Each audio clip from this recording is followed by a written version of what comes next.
폐륜아, 폐륜 부모, 폐륜 배우자 보고 있나? 안녕하십니까 여러분, 상속전문 변호사 오길입니다. 드디어 유류분에 관련된 민법 개정안이 국회를 통과했습니다. 부양 의무를 중대하게 위반한 상속인의 유류분권과 상속권이 제한되고요. 피상속인을 성실히 부양한 기여상속인이 받은 증여를 보호하기 위한 민법 개정안이 마침내 통과가 됐습니다. 폐륜 상속인들이 유류분권을 행사하는 것에 대해서 사회적 지탄이 항상 있어 왔습니다. 헌법재판소도 그 부분이 잘못됐으니까 잠정 불합치 결정을 내려서 2025년 12월 31일까지 개정하라고 했습니다. 그런데 이 국회의원들이 일을 안 해가지고 몇 개월 미루다가 드디어 개정안이 통과가 된 겁니다. 그리고 여러분들도 아시듯이 2026년 1월 1일부터는 유류분 소송이 지연되고 있었고요.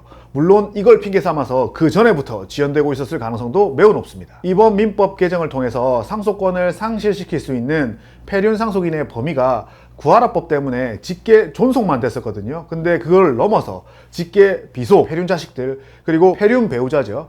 이런 분들에까지 넓게 확대가 된 겁니다. 그리고 그동안 멈춰 있었던 유류분 소송들이 이제 이러한 국민의 법감정에 맞는 결과가 나오게 될 것입니다. 이번 개정법은 피상속인을 특별히 부양하거나 피상속인의 재산의 유지나 증가에 특별히 기여한 자가 있는 경우에는 이러한 상속인들에 대한 유류분 청구를 못하게 막음으로써 기여상속인이 당연히 인정받아야 할 보상적 성격의 증여나 유증에 대해서도 보호를 받을 수가 있게 된 겁니다. 이번 개정으로 유류분 제도가 더욱더 공정하고 합리적으로 변해간 것입니다. 여러분, 이번 유류분 개정법의 주요 내용을 세 가지 측면에서 한번 살펴보도록 하겠습니다. 첫 번째는 폐륜 상속인의 상속권 상실 범위 확대입니다. 원래는 부모가 자식한테 폐륜적인 행위를 저질렀는 경우 그 자식의 재산을 상속받지 못하게 그 경우만 있었는데, 이제는 자식도 부모에게 폐륜 행위를 했거나 배우자가 배우자에게 폐륜 행위를 했어도 상속을 받지 못하게 되었다는 겁니다. 결국 폐륜 상속인의 범위를 모든 상속인으로 확대가 된 것입니다. 두 번째는 기여 상속인이 받은 보상적 증여에 대한 보호입니다. 기여 상속인이 누구예요? 부모님이 돌아가실 때까지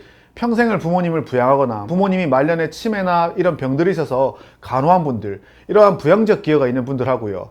부모님의 재산의 유지나 증가에 특별히 기여가 있는 사람들 있잖아요. 자신이 노무를 무상으로 제공하거나 부동산을 제공하거나 뭐 돈을 빌려주거나 등등 경제적 기여가 있는 분들에 대해서 부모님이 미리 재산을 주신 경우에 과거에는 그 재산들도 웬만하면 전부 다 유류분 반환 대상이 됐었습니다. 그런데 지금부터는 어떻다? 그런 건 안 된다. 기여 상속인이 받은 보상적 증여에 대해서는 상속인이 기여한 범위를 보고 그 부분은 유류분 반환 대상에서 빼주겠다는 겁니다. 너무 합리적이죠. 우리 전국에 계신 효자, 효녀 여러분 정말 고생 많이 했습니다. 여러분들이 받은 보상적 증여를 제가 끝까지 유류분에서 지켜드리도록 하겠습니다. 세 번째, 유류분 반환 원칙이 변경되었습니다. 유류분은 원래는 원칙적으로 원물 반환이 원칙입니다. 무슨 말이냐면 아버지가 큰형에게 부동산을 준 경우 그 동생들이 큰형을 상대로 유류분 청구를 할 때 원칙은 부동산을 받아가는 게 원칙이에요. 그런데 동생들이 부동산 지분을 공유한 건 싫어, 그래서 그냥 돈으로 줘 내 지분만큼, 이렇게 청구를 하고 큰형도 그래? 그거에 큰형이 별다른 이의가 없었다면은 그때 가액 배상을 해줬단 말이에요. 그런데 이번 민법 개정안에서는 그냥 원물 반환하지 말고 가액 반환으로 바꿔라, 이렇게 해서 이제 유류분은 전부 돈으로 청구할 수 있도록 바뀐 겁니다. 우리 첫 번째, 폐륜 상속인의 범위가 확대된 부분과 두 번째, 기여 상속인의 보상적 증여를 유류분 반환 대상에서 제외시키는 조항은 헌법 불합치 결정인 2024년 4월 25일 이후에 시작된 상속에서도 소급해서 적용하는 것으로 법이 바뀌었습니다. 그렇다면 지금 현재 유류분 반환 청구 소송을 진행하고 계신 분들 중에